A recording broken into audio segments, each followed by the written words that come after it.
So then the priest asked again another time, he wanted to go back to the masjid again. He went, this is middle of July, 1991. He went to the masjid with him again. And by the way, this masjid, Sheikh Mohammed Jabali knows it very well, is on Medina Drive in Arlington, Texas.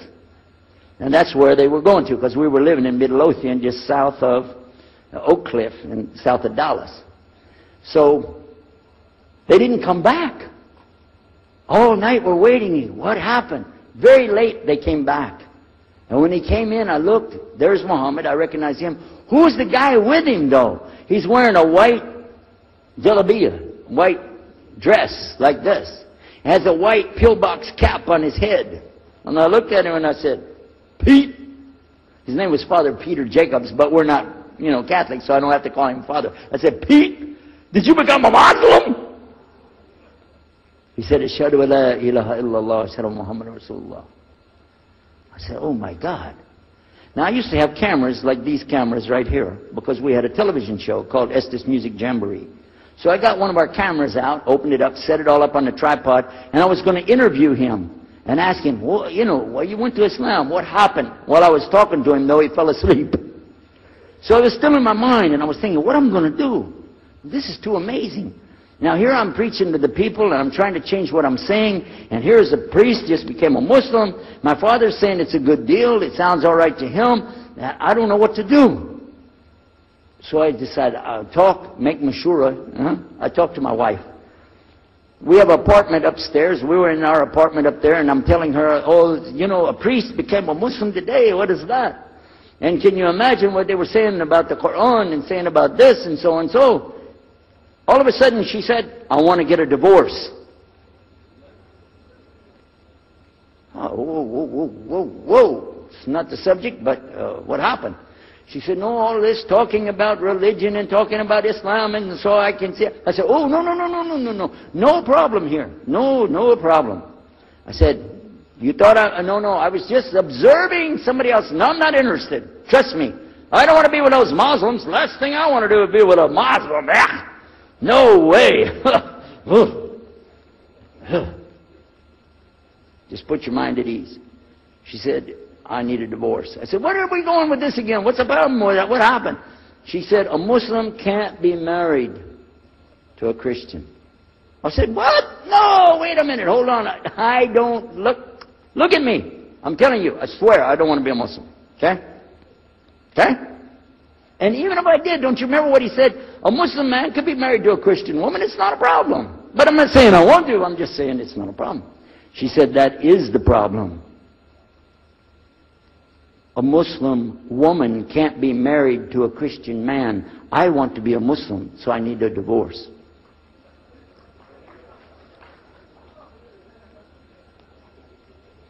I'll never forget, I was sitting right on the edge of the bed, just sitting there, and I almost fell over. I said, at last, I can tell the truth. I can say it. I didn't realize that she liked the idea. I was afraid. I said, okay, the good news is, I too want to be a Muslim. You know what she said? I don't believe you. I said, no, really. I was just saying that because, but for sure, just so you know, I want to be a Muslim. I've been thinking about it. I want to be a Muslim. We're both going to be Muslim. Alhamdulillah, it's going to be great. Right?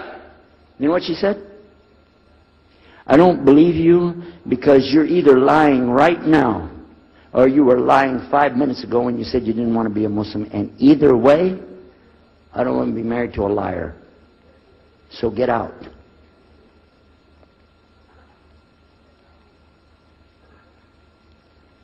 So I started leaving. I'm walking down the stairs of the apartment. I'm down to my father's part. I said, wait a minute. Where am I going to go? This is my father's house. I just got thrown off of my own property. What happened here? So I went to get to Muhammad and I woke him up. I said, come, you and me, we got to talk. Come with me. And we went outside the house and we walked those country roads in Midlothian, Texas, until the time for the sun to come up at dawn. And all that time I talked to him about what's it like to be a Muslim, how do you have to believe, what do you have to do. Let me hear all of it now. And no more playing a game. I'm not debating, I just want to know. Just tell me. Just tell me what's Islam. I need to know what I need to do. And he told me everything, and I realized this is it. I got to make a decision. This is a big deal, though. And he told me, okay, this is up to you. You have to go make a choice for yourself. I can't help you. I said, oh my God. So when he was praying Fajr, I decided, I've been watching this man praying this direction with his head on the ground. It's so beautiful to see a man humble himself, put his head on the ground to the Rabbil Alameen. I said, oh my God, let me try that. So I sneaked off somewhere where nobody could see me, illallah. And then I found a place, a board there, you know, and I bowed down on the ground, and I put my head down on the ground on that board there. And by the way, I'm pretty good at speaking, especially in prayers. I used to make so long a prayer, they wouldn't let me say the prayer at Thanksgiving because the food would be cold. Okay? So, but I put my head on the ground, and only these words came. No more words, just this. Oh God, guide me. That's it. And I was thinking, well, I got to say more than that. Nothing. Oh God, if you're there, guide me. That's it. After a while, I sat up and I looked around. There wasn't any fancy rainbow. It wasn't birds flying around. There was no big signs from above. There was no music, angels, harps, nothing like this. It was just a cloudy day in Texas. But inside, I could realize I had to make some changes. To me, that's what I need to do.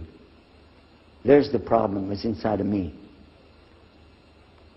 Within a few minutes, it became clear what I needed to do, and I had to develop an idea of how to pull this off. I talked to my wife, I talked to my father, I made a bath, and at 10 o'clock that morning, in Midlothian, Texas, I went in front of this man named Muhammad and this new man named Yahya, who used to be the priest, and I said, Ashhadu an la ilaha illallah wa ashhadu anna Muhammad Rasulullah. Immediately after that, my wife did her shahada. Ashhadu an la ilaha illallah, ashhadu anna Muhammad Rasulullah. A few months later, my father did his shahada. Ashhadu an la ilaha illallah, ashhadu anna Muhammad Rasulullah. Step by step by step, we saw so many people enter into Islam. We wanted to tell the whole world what is Islam. We wanted everybody to know the real Islam. I said, how could this escape our knowledge? How could we not know about this great and wonderful thing called Islam? And it looks like all we got to do is just tell the people. I went to the imam of the masjid there and I told him, let's tell the people. Then I found out something else about us as Muslims. And that's why we've got this convention here right now. This is why we have the exhibition. So you're going to use this week to learn how you can become, inshallah, the best Muslim you can be, and how you can show the real Islam to the people that are not Muslim. This is your duty. This is your duty. This is your language. This is your people. Just as it's my duty to give the message to my people and my language. And so the same way, it's your duty to give the message to your people. Allah will not ask you if they made shahada, but He will ask you if you delivered the message. Alhamdulillah, today, I can tell you with no doubt in my mind, we have seen thousands of people give shahada. Several hundred at a time. And I don't do it through debates. But I don't need to debate any Christian. I was a Christian. I am a Muslim. If you want, I can give you both sides. Easy. Okay? I'll play both parts. I'll be the Christian and tell you this, and then I'll be the Muslim and give the answer. And there won't be any argument. And I've done that so many times. And let me share one story with you before I end. I'm going to leave now. Inshallah. I was telling the brothers today that I was asked to give a talk in a church in Hagerstown, Maryland, just outside of Virginia. This was in 1999. And I went there and I gave a talk in the church on Sunday. Because I know how to address the people. How many years was I a Christian? 50 years? I know what they want to hear. You get them ready and they said, oh, wow, this is normal preaching. But then when I came to the part, La ilaha illallah, I stayed on La ilaha illallah until they said, yes, that makes sense, it makes sense. There was one old lady that she was saying yes. Afterwards she said, yes, but I just don't want to do it the way you're telling me. Okay? But guess what else happened? 2 people did Shahada right there. Hello? In the church. In front of their preacher. They said, yes, we agree. We like this. We want to know more. And we say there's only one God to worship. Shahada la ilaha illallah. In front of the preacher. And one of them was his daughter. I took them to the masjid, and they did Shahada in the masjid that afternoon, a Sunday afternoon. And later, the boy, he married the girl. They're Muslims living there now. Now, let me ask you a question. If I would debate and argue with this preacher and made him look stupid, would he ever bring me back again? No. I'm going to ask you a question. If you were at a place and you saw somebody change their religion to another religion in the temple of that religion, and the father was the priest there, what would you think? Is that man ever going to call me again? Do you think he'd call me again? 3 months later, he called me again. Come back again. We really enjoyed it so much. I said, how's your daughter doing? I want to remind him, see what he's going to say. He said, well, she's doing fine. She likes Islam. It's very nice and lovely. She treats us so good. You know, we're amazed at her personality. We love you guys. Could you please come back again? And I did, alhamdulillah. So I'm just showing you that it's not guidance from me, not guidance from you. It's guidance from Allah. Allah guides whom He wills. Whom He wills. So we ask Allah to guide me, all of us, and all the people. And whoever He guides, they'll be fine. But whoever Allah doesn't guide, they got a problem. Serious problem.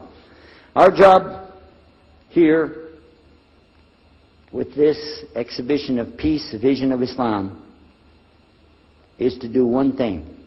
Communicate the true message. If the people don't want it, that's your choice. That's their choice. You don't have to take it. But it's our responsibility in putting this on, all the scholars that are here, it's their responsibility to tell us what's the truth in Islam and let us see for ourselves. And that's what we're going to try to do through this week. So I need you guys to listen to me. You have to participate. Your side of it. Your side of it is to show up every day. And your side of it is to bring other people. I want you to look at all that blue plastic. Look at the blue plastic back there. You see that blue plastic? The next time we come up here, I don't want to see blue plastic. And that means I don't want you to steal the chairs tonight, okay? I want you to go get some people and fill up those chairs so they can hear this message before it's too late. Because if that man from Cairo, Egypt, had not taken the time to spend 3 months of working slowly, carefully, nurturing myself, my wife, my father, my daughters. They also became Muslim, by the way. I forgot to mention that part. And a priest. Look at what Allah gave him. And from all the people that we gave Shahada, this man in Egypt is taking the reward for that, even now. Even now. I'm not saying you'll give a Yusuf Estes the Shahada, but I'm saying Allah will give you the reward according to what you're trying to do. Please don't leave this place tonight and forget what you heard here. Please carry this with you.